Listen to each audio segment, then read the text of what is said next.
Jiwa terpilih, Anda telah meraih sebuah kemenangan yang tetap menjadi misteri total bagi mereka yang pernah meremehkan Anda. Sementara Anda membangun dalam kegelapan, tanpa satupun tangan yang terulur untuk membantu, para pengkritik Anda sibuk menyusun vonis atas kegagalan Anda.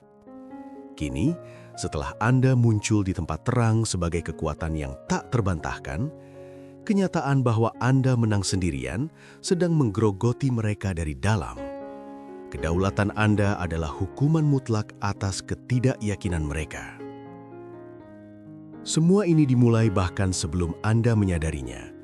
Jauh sebelum perjuangan keras itu, jauh sebelum proses membangun dalam diam, jauh sebelum ada hasil yang terlihat oleh siapapun, termasuk diri Anda sendiri. Ini dimulai saat orang-orang di sekitar Anda menatap Anda, benar-benar menatap Anda, dan diam-diam membuat sebuah keputusan. Tidak diucapkan keras-keras, manusia terlalu berhati-hati untuk itu. Tetapi secara internal, di ruang sidang pribadi dalam penilaian mereka sendiri, sebuah vonis telah dijatuhkan, dan vonis itu memiliki nama Anda di atasnya.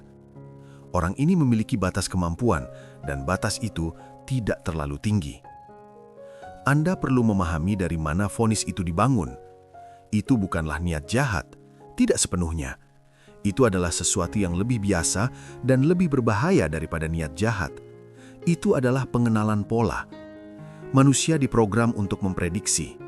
Mereka melihat dari mana seseorang mulai, sumber daya apa yang mengelilingi orang tersebut, seperti apa kondisinya, dan mereka mengekstrapolasikan ke depan.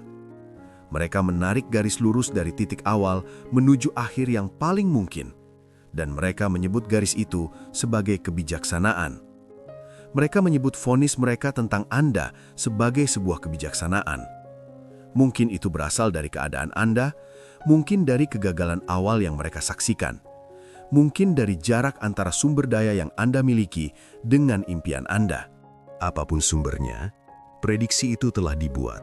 Batas atas telah digambar, dan sejak saat itu, setiap hal yang Anda lakukan disaring melalui prediksi tersebut. Ketika Anda kesulitan, itu mengonfirmasi apa yang mereka yakini. Ketika Anda tersandung, itu menvalidasi vonis tersebut. Dan ketika Anda berjuang dalam kesunyian, membangun sesuatu dalam kegelapan yang belum bisa dilihat siapapun, bahkan saat itu, orang-orang di sekitar Anda merasa nyaman, karena Anda belum mematahkan prediksi mereka. Batas atas itu masih ada di tempatnya. Ingat kata itu, nyaman. Seluruh pesan ini berpusat pada apa yang terjadi pada kenyamanan tersebut. Inilah jawabannya. Kenyamanan itu hancur berkeping-keping, tanpa peringatan. Dan dampak dari kenyamanan yang hancur itu adalah sumber pasti dari segala sesuatu yang selama ini Anda rasakan dari orang-orang di sekitar Anda. Tapi kita belum sampai di sana. Bagian 1. Laboratorium kesunyian. Sementara orang-orang di sekitar Anda merasa nyaman, Anda menghilang, bukan secara fisik, melainkan secara sosial. Anda menarik diri dari kebisingan, dari pertunjukan untuk membenarkan ambisi Anda kepada orang-orang yang sudah mengunci batas kemampuan Anda. Anda berhenti menjelaskan diri Anda sendiri. Anda berhenti mencari konfirmasi dari sumber-sumber yang telah memutuskan apa yang bisa Anda capai. Anda menjadi pendiam, dan dalam keheningan itu, sesuatu mulai tumbuh. Sesuatu yang sama sekali tidak memiliki instrumen pengukur bagi orang-orang di sekitar Anda. Tidak ada kerangka kerja untuk dilacak, tidak ada bahasa untuk diprediksi. Sesuatu itulah yang sebenarnya menjadi inti dari semua ini. Sementara orang-orang di sekitar Anda hidup dengan bising, Anda bekerja dalam diam. Waktu yang Anda habiskan sendirian, periode yang mungkin dicap orang sebagai fase tersesat Anda, periode lambat Anda, waktu yang diam-diam ditunjuk sebagai bukti bahwa batas kemampuan itu nyata, waktu itu bukanlah seperti yang terlihat dari luar. Waktu adalah sebuah laboratorium. Tidak ada kerumunan, tidak ada panduan, tidak ada jaring pengaman di bawah Anda, dan tidak ada apapun di atas Anda kecuali jarak antara posisi Anda saat ini dan tujuan Anda. Hanya ada Anda, rintangan di depan Anda, dan keputusan tentang apakah akan berhenti atau terus bergerak. Berulang-ulang, tanpa tepuk tangan, tanpa konfirmasi bahwa cara itu berhasil. Pertimbangkan apa yang sebenarnya dibangun oleh pengulangan semacam itu di dalam diri seseorang. Kualitas kekuatan yang datang dari menyelesaikan masalah tanpa bantuan, dari kegagalan tanpa ada orang yang menemani Anda memprosesnya, dari mengoreksi arah secara real time tanpa masukan selain pengamatan Anda sendiri. Kekuatan itu tidak sama dengan apa yang dibangun orang di dalam sistem pendukung. Kekuatan itu berbeda teksturnya, berbeda kepadatannya, berbeda dalam hal apa yang bisa ia tahan. Kepercayaan diri kebanyakan orang dibangun dari luar ke dalam. Ia hidup dalam pujian, dalam validasi, dalam anggukan orang-orang yang pendapatnya dianggap penting dalam sistem tempat mereka beroperasi. Hapus pujian itu, dan kepercayaan diri tersebut goyah. Hapus konfirmasi eksternal itu, dan gerak majunya melambat. Itu adalah kepercayaan diri pinjaman. Cukup fungsional saat pinjamannya aktif, tetapi secara struktural rapuh dengan cara yang hanya terlihat di bawah tekanan nyata. Apa yang Anda bangun selama tahun-tahun sunyi itu dibangun dari dalam keluar. Setiap keputusan yang dibuat tanpa masukan dari luar melatih penilaian Anda dengan cara yang tidak dapat ditiru oleh mentor manapun. Setiap risiko yang diambil tanpa jaring pengaman membangun toleransi terhadap ketidakpastian yang tidak pernah dikembangkan oleh orang-orang dalam situasi nyaman. Setiap momen di mana Anda memilih untuk melanjutkan ketika berhenti adalah hal yang sangat masuk akal. Ketika tidak ada yang akan menyalahkan Anda, menambah satu lapisan pada sesuatu di dalam diri Anda yang, tanpa pengumuman, menjadi tak tergoyahkan. Apa yang tumbuh di dalam diri Anda bukan sekedar kompetensi, bukan sekedar disiplin, meskipun tentu saja itu juga. Itu adalah sebuah diri utuh yang pada akhirnya akan menghasilkan sesuatu yang terlihat seperti perayaan, sesuatu yang terdengar seperti dukungan, tetapi sesuatu yang terasa jika Anda memperhatikannya dengan seksama, seperti kejutan spesifik dari seseorang yang baru saja menemukan bahwa peta yang mereka percayai sepenuhnya dan secara mendasar adalah salah. Kita sedang menuju momen itu. Tetaplah di sini. Bagian 2. Mengapa mereka menahan Anda? Ketika orang-orang di sekitar Anda mengarahkan ulang ambisi Anda, mempertanyakan arah Anda, atau menawarkan bentuk kekhawatiran khusus yang terdengar seperti kepedulian, tetapi berfungsi seperti pembatas, pahami apa yang sebenarnya terjadi di bawah permukaan. Orang-orang itu tidak sedang melindungi Anda. Mereka sedang melindungi diri mereka sendiri. Secara spesifik, mereka melindungi sebuah perasaan yang sunyi, tidak diakui, namun sangat dibutuhkan, bahwa dunia ini masuk akal dan bahwa mereka memahami tempat mereka di dalamnya. Potensi Anda, versi diri Anda yang belum meledak dan belum membuahkan hasil nyata, adalah ancaman bagi perasaan tersebut. Karena jika Anda menjadi apa yang Anda mampu capai, itu akan mengharuskan mereka untuk memperbaharui bukan hanya gambaran mereka tentang Anda, tetapi gambaran mereka tentang segalanya. Pemahaman mereka tentang apa yang membedakan orang yang bangkit dari orang yang tetap diam. Hubungan mereka dengan aturan tak terlihat yang mereka yakini mengatur hasil kehidupan. Manusia melindungi pandangan dunia mereka dengan cara yang sama mereka melindungi keselamatan fisik mereka, secara otomatis, tanpa secara sadar memutuskan untuk melakukannya. Pertahanan itu aktif sebelum pikiran yang disengaja bahkan masuk ke dalam gambaran. Jadi, ketika seseorang bergerak untuk membatasi visi Anda, untuk memperlambat momentum Anda, untuk membuat ambisi Anda terasa sedikit tidak masuk akal, orang itu tidak sedang membuat keputusan yang diperhitungkan untuk menahan Anda. Orang itu sedang membuat gerakan naluriah untuk melestarikan arsitektur internal tempat rasa aman mereka dibangun. Memahami hal ini mengubah segalanya. Perlawanan yang Anda hadapi tidak pernah benar-benar tentang Anda. Itu tentang apa yang Anda wakili. Anda mewakili kemungkinan bahwa aturan yang telah mereka terima, aturan tidak tertulis tentang siapa yang berhak bangkit dan melalui jalur apa, adalah opsional. Dan aturan yang opsional sangat berbahaya bagi orang-orang yang mengatur seluruh hidup mereka di sekitar asumsi bahwa aturan tersebut bersifat mutlak dan tetap. Inilah yang paling menyakitkan. Beberapa orang yang mencoba mengelola ambisi Anda selama tahun-tahun pembangunan itu tidak beroperasi dari rasa nyaman. Beberapa beroperasi dari rasa sakit yang sunyi. Rasa sakit karena telah menerima batas kemampuan untuk diri mereka sendiri. Rasa sakit karena telah melakukan perhitungan dan memutuskan bahwa resikonya tidak sebanding. Rasa sakit karena telah menyimpan impian mereka di suatu tempat yang aman dan mengatakan pada diri sendiri bahwa itu adalah keputusan yang dewasa. Lalu, Anda terus meraih melampaui titik itu. Pergerakan Anda yang terus berlanjut bukan hanya sekedar ambisi bagi orang-orang yang sudah berdamai dengan kata berhenti. Momentum Anda adalah pengingat harian bahwa pilihan yang mereka buat untuk menerima batas, untuk mengambil jalan yang lebih aman, adalah sebuah pilihan, bukan sebuah kebutuhan mutlak. Pengingat itulah yang menyebabkan penolakan semakin meningkat, semakin lama Anda menolak untuk menyerah. Konfirmasi Anda atas batas kemampuan mereka akan membuat mereka merasa bijaksana daripada merasa takut. Tapi konfirmasi dari Anda tidak pernah datang, dan sekarang tidak akan pernah datang. Bagian 3. Fakta tentang masa sunyi. Inilah kebenaran bermata dua. Periode hening itu menyakiti Anda. Jangan berpura-pura tidak. Sepi tanpa tepuk tangan, keraguan diri yang mencekik, dan momen mempertanyakan kebenaran prediksi orang lain, semua itu nyata, sulit, dan pantas diakui. Namun di sisi lain, keheningan itu sedang membangun kejernihan yang tak bisa diukur oleh kerangka kerja siapapun. Saat tak ada kerumunan, pembawa opini, atau validator eksternal, pikiran Anda dipaksa membangun kompas internal. Anda belajar berdiri tegak tanpa bersandar pada siapapun. Mereka yang bergantung pada validasi konstan sebenarnya menyerahkan penilaian mereka pada kelompok. Dan kelompok tidak selalu benar. Mereka seringkali hanya sekumpulan orang bingung yang bergerak bersama sekadar agar terasa memiliki arah.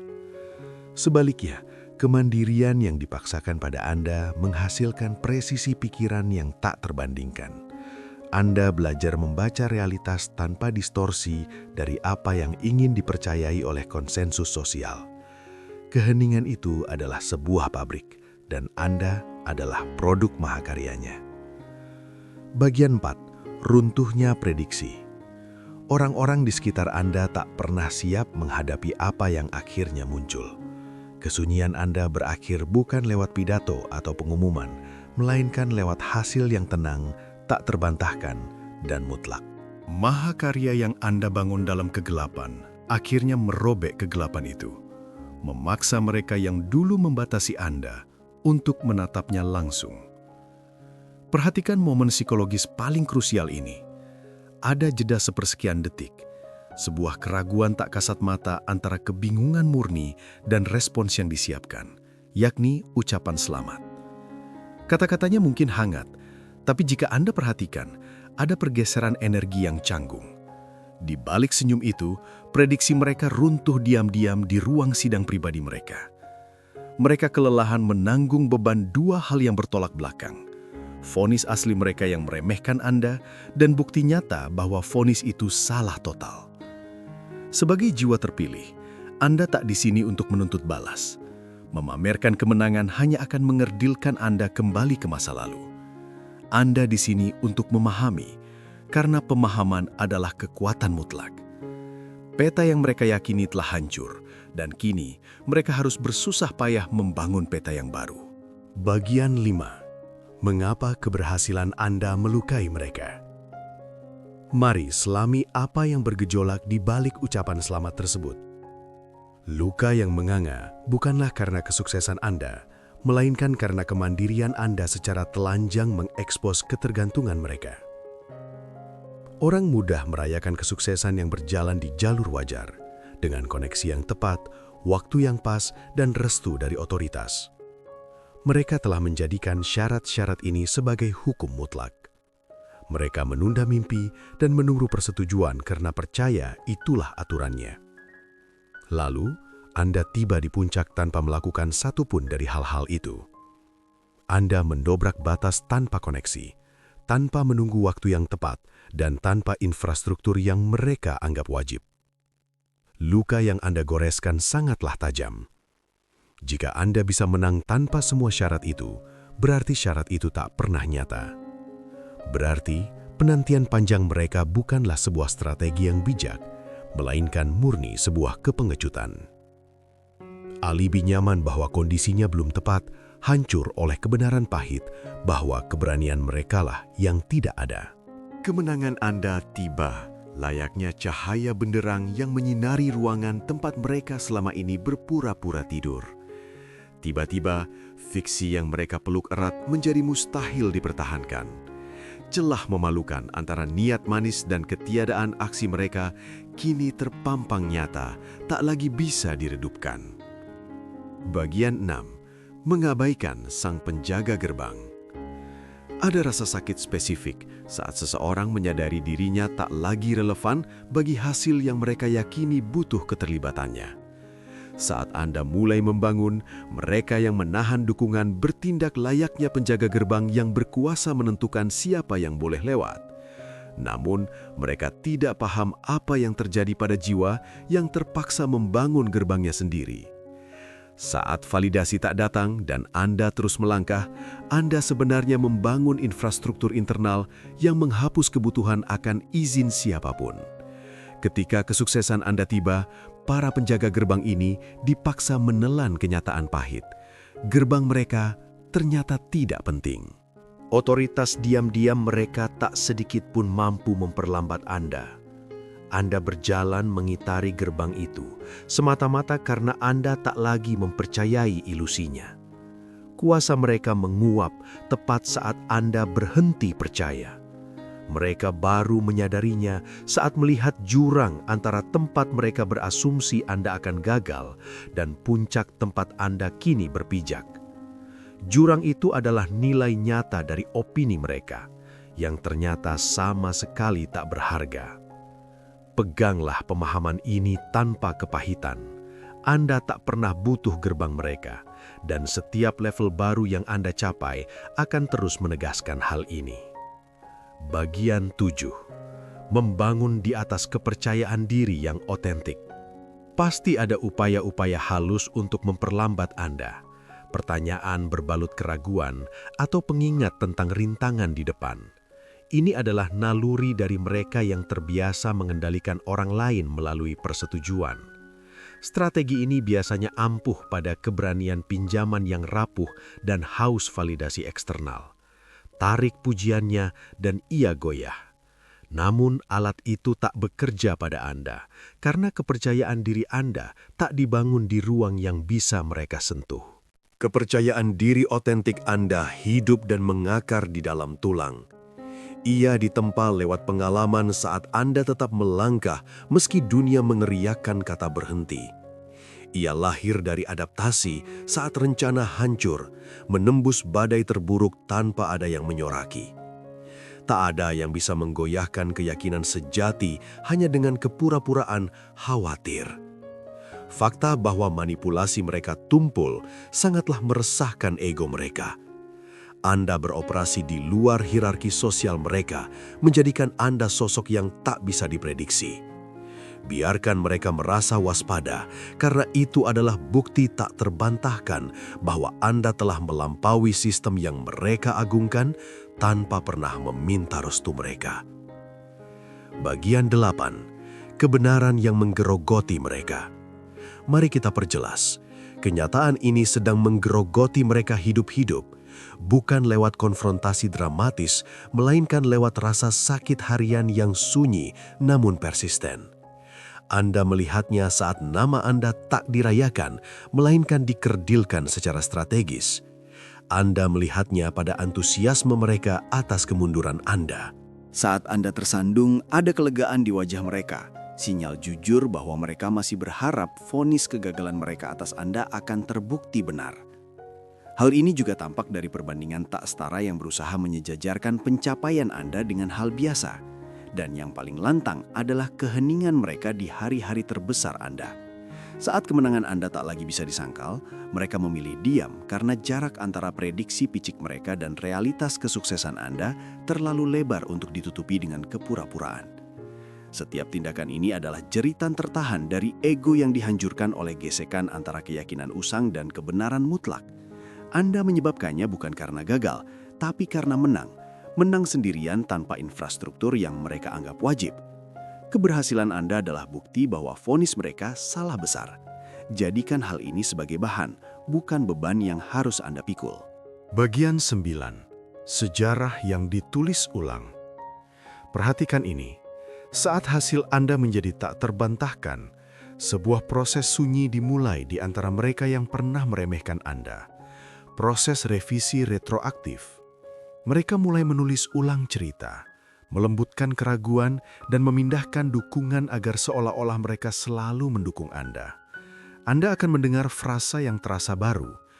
"Aku selalu merasa kamu punya sesuatu yang istimewa," atau "Aku sudah mencoba memberitahu orang lain tentangmu." Biarkan itu meresap. Orang yang kesunyiannya begitu utuh saat Anda menderita, kini mengklaim sebagai pihak yang percaya sejak awal. Ini adalah pikiran yang merestrukturisasi masa lalu demi melindungi diri dari beban karena telah salah menilai Anda. Anda ingat, siapa yang benar-benar ada saat musim sulit itu. Anda tidak perlu mengoreksi mereka secara publik, karena itu hanya membuang energi dan menahan laju Anda. Sebaliknya, arsipkan informasi ini secara akurat, perbaharui pemahaman Anda tentang siapa mereka sebenarnya. Karakter diuji bukan saat keadaan baik, tetapi saat mendukung Anda membutuhkan pengorbanan.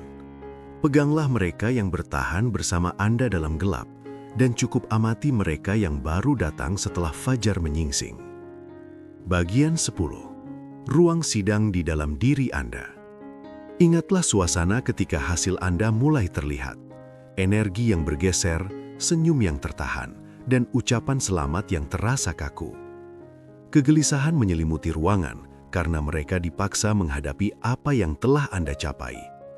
Ketidaknyamanan itu bukan tentang Anda, melainkan tentang runtuhnya kepastian mereka. Peta yang mereka yakini terbukti salah. Di bawah jeda canggung itu, tersembunyi sebuah kebenaran konfrontasional. Anda ternyata tidak membutuhkan mereka. Bukan persetujuan mereka, bukan pula jaringan mereka. Anda tiba tanpa mereka. Mereka harus menghadapi kenyataan bahwa opini mereka tidak pernah ada dalam persamaan kesuksesan Anda. Ketidakrelevanan merekalah yang kini menggerogoti mereka. Dulu, vonis dijatuhkan di ruang sidang mereka dengan keyakinan bahwa batas Anda permanen. Namun Anda diam-diam membangun ruang sidang yang berbeda. Di ruang sidang Anda, satu-satunya hakim adalah Anda.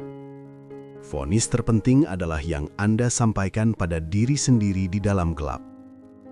Teruslah berjalan. Batas atas itu hanyalah kertas. Prediksi mereka hanyalah ketakutan yang didandani sebagai kebijaksanaan. Vonis sunyi itulah yang membuahkan semua kenyataan ini. Bagian 11. Bukan tujuan, melainkan lantai pijakan. Inilah hal terakhir yang harus Anda pahami. Setiap level baru yang Anda capai akan membuka kembali luka bagi mereka yang pernah membatasi Anda. Ketidaknyamanan mereka berlipat ganda, karena setiap pencapaian adalah bukti bahwa vonis mereka salah. Namun Anda tidak melakukan ini untuk mereka. Anda tidak berutang kesuksesan yang lebih kecil agar mereka bisa merasa nyaman. Tanggung jawab Anda hanyalah terus membangun. Hormati tahun-tahun sunyi itu dengan melaju sampai akhir, karena kesepian dan keraguan yang Anda lalui tidaklah gratis. Gunakan semua itu untuk pergi jauh melampaui bayangan siapapun. Biarkan mereka mengkalibrasi ulang peta usang mereka. Anda adalah jiwa terpilih yang membangun realitas tak terbantahkan.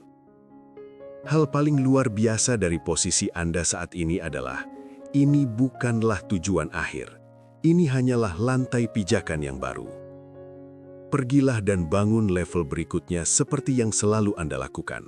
Di dalam gelap, dalam keheningan, dan dengan aturan Anda sendiri. Ketika hasil baru tiba, senyum mereka akan kembali datang terlambat. Itu berarti Anda menang lagi. Teruslah berjalan, jiwa terpilih. Dunia belum melihat batas Anda, karena batas itu memang tidak pernah ada.